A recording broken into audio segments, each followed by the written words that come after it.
Business Brain, episode 569 for Wednesday, July 31st, Uncommon Instrument Awareness Day 2024.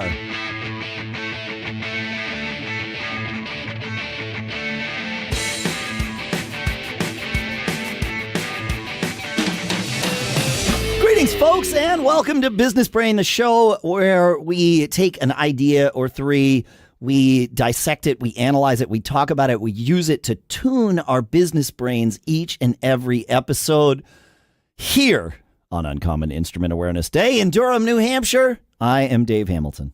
I'm out here in California. I'm Shannon Jean. I know you play an uncommon instrument, Dave. Some sort of board, washboard kind of thing. I do have a washboard. I don't, but no one knows. No, you've never seen me play the washboard. What do you play that looks like that? Yeah, I play it's a cajon, which is the Spanish word for box. But that's it. Yeah, the box. You've seen a lot of cajons that people sit on. That's the most common iteration of a cajon. The one I play is a tabletop cajon. Oh. And it was built to be a tabletop cajon. And you hold it, right? But when I saw it online years ago, I was like, well, wait, which all it means is it's thinner, right? Yeah. And I saw it and I was like, wait a minute. Like, if we put pegs on that, like guitar strap pegs, then I could wear it. Yeah. And I just casually mentioned this to my wife once, and then a month and a half later for my birthday, it showed up, and now like I'm all over their website and stuff with that's cool. With the pitch slap. So it's So what a trip. Oh yeah, there it is. That's it. I was thinking it was some kind of board. That's awesome.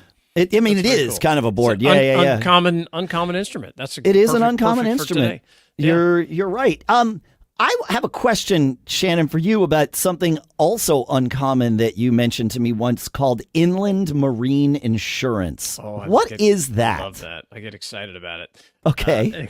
It's hard to get excited about insurance, but if you ship products either into you or out to your clients, out to your customers, you got to have some insurance involved, right? You don't want these orders, whether you're shipping from overseas, if you're shipping containers from China or Asia, and then they're coming into your warehouse and you're shipping out individual orders. When it's out of your hands, you have to protect it.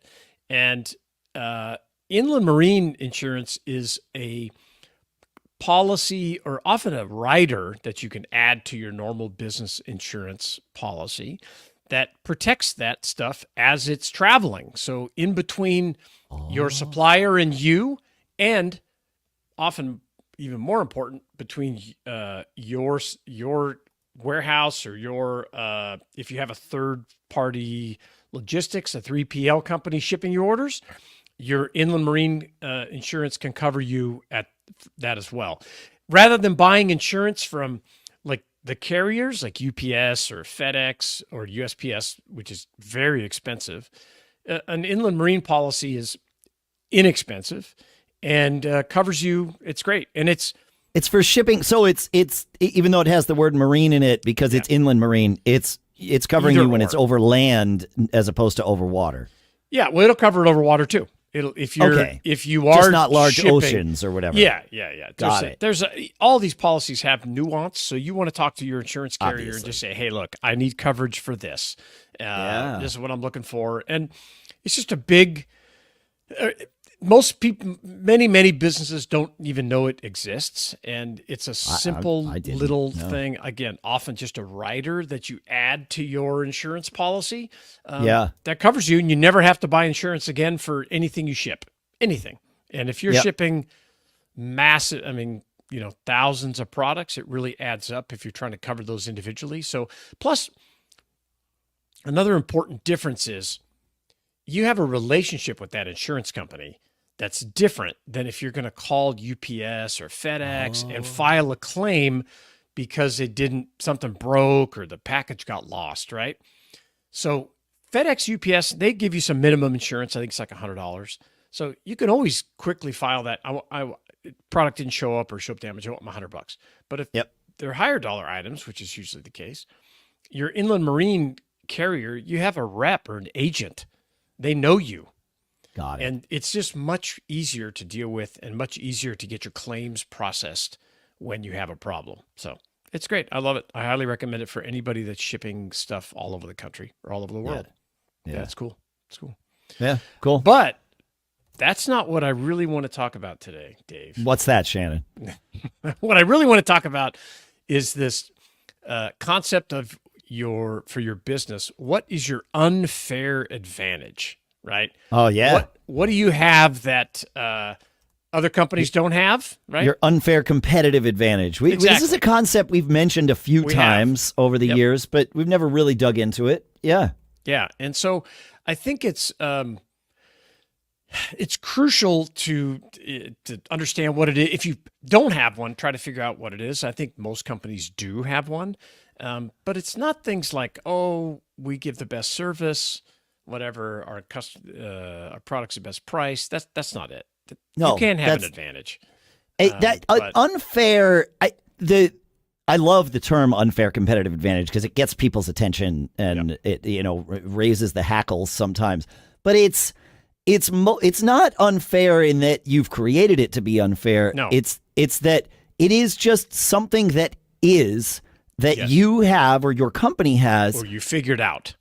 Or you figured out, right? But that you have that other people just don't have and can't easily develop. Like I've said, and this is maybe a weak example, but with what we do with Backbeat Media, our unfair competitive advantage is that the CEO of the company has been podcasting and publishing on the web for, podcasting for 20 years and publishing on the web for almost 30.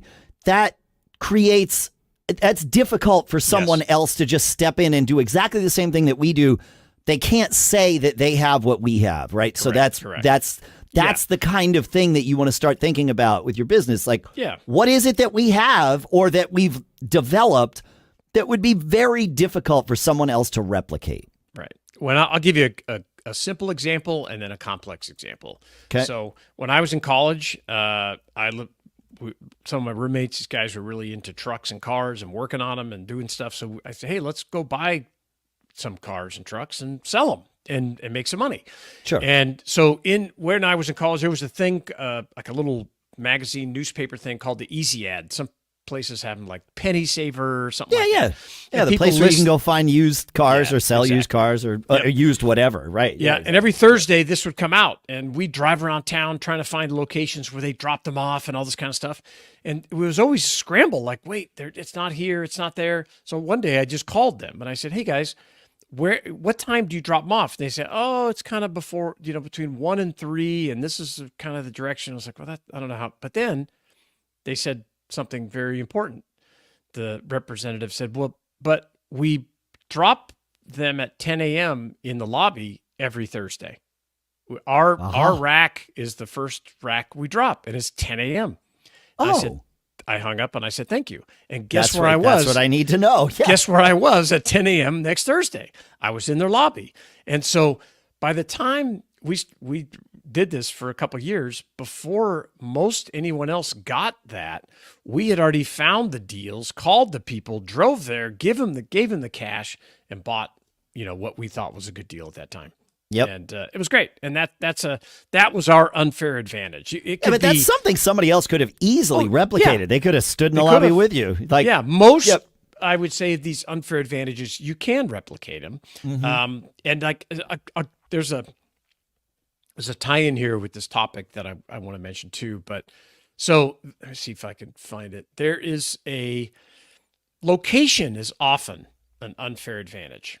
Okay. Yep. And not just a location of your location, but many times a location of the product. And there's a very interesting case. There's a book publisher called John Wiley and Sons. Yes. They sell textbooks, and it turns out that the price they charge in the U.S. is exponentially higher than the price they charge in other countries. Asia, for example. Okay. And this guy, let me find this guy's name. His name is, I'm going to butcher it, I think. Supap Kirtsaeng is, he was from Thailand. He was studying here, and he realized, man, these books are like $100 here and $20 in Thailand. So he had his, of course, like any aspiring entrepreneur would do, which I love, he had his family buy up all the Wiley textbooks that he could in Thailand, send them here to the U.S., and he sold them, and he started a business, and he made a ton of money. And then he got sued. I was just going to say, I in looking for Supap Kirtsaeng's name, and relating it to John Wiley so that I could get the spelling right for the show notes, the first thing I found is Kirtsaeng versus John Wiley and Sons Inc.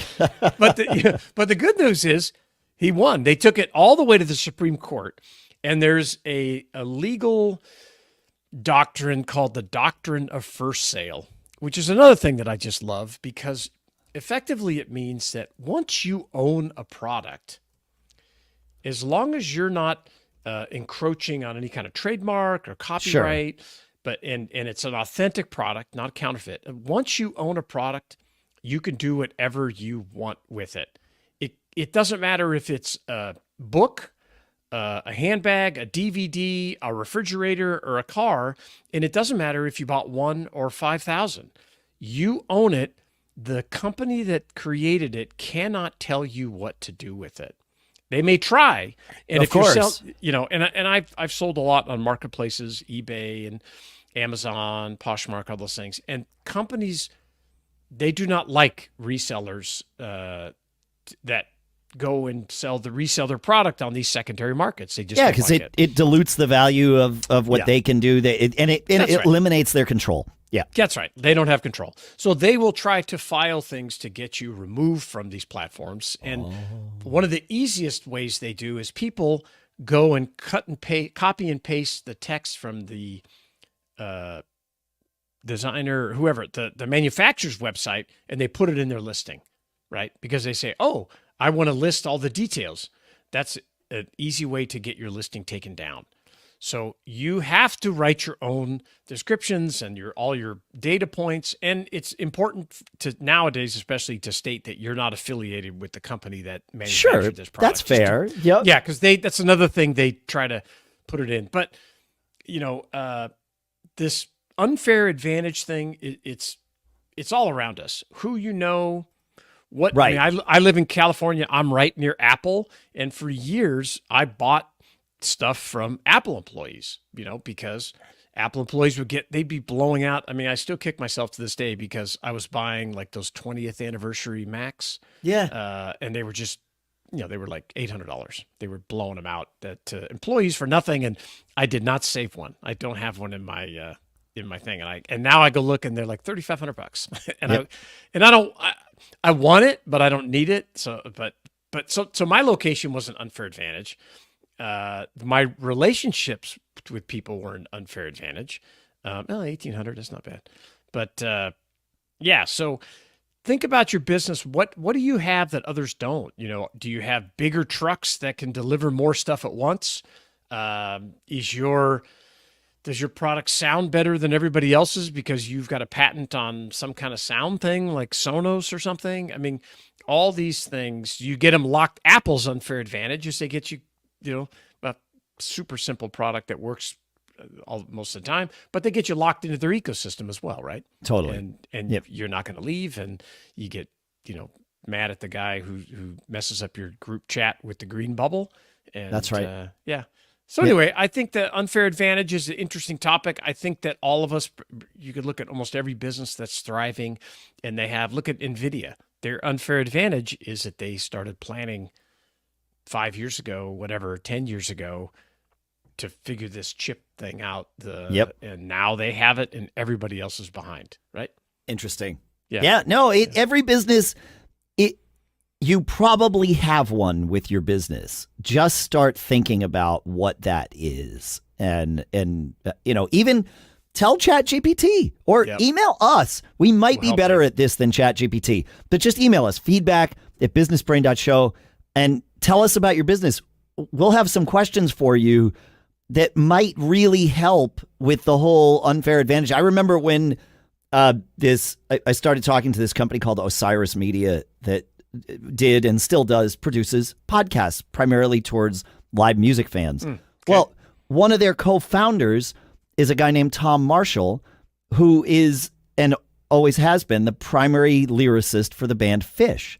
Oh. And so I told them, they're like, well, we're not sure if our shows are marketable. I'm like, well, you have Tom. He's your unfair advantage. Like, no one, they're like, there's other people doing shows about like live music and jam bands. I'm like, right, but they don't have you. Yeah. Like, you're it. And could somebody else have created this? Yes. Did they? No. So there you go. It's you. And sometimes it's hard for us to see what our own, it's obvious to us that, the things that we can do. Stop and think, can other people do these exact same things? And if not, why? And if so, why? Start asking those questions, and we're happy to kind of do that with you. So, feedback at businessbrain.show. And, lately, and then lean into that in your marketing. Yes. When I was young and working with a bunch of young guys right out of college, our youth was our unfair advantage. People were like, oh, we want to help out you young guys in your business and this kind of thing. And now that I'm old and have gray hair, my unfair advantage is my experience, and that I get to talk and tell my story in reverse, which makes me look much smarter than I really am. Makes you look smarter. That's right. Of course. Yep. And so all of us have this built in. It's just recognizing it. And that's it. Yeah. And find it and then figure out how to market either it or you and your business, like whatever the permutation is, figuring that out. And just so people know, like, we have a thing that other people don't have. You might want to work with us instead, and leave it up to them. That's it. I love it. That's great. Yeah. Feedback at businessbrain.show. Send us a message. Tell us what your unfair advantage is, or if you don't think you have one, tell us about your business, and we'll try to help you point it out. Absolutely. Feedback at businessbrain.show. I'll say it one more time, folks. Thank you for hanging out with us. Thanks for all your feedback. Thanks for sharing the show with a friend. Keep living that charmed life, and we'll see you on Friday.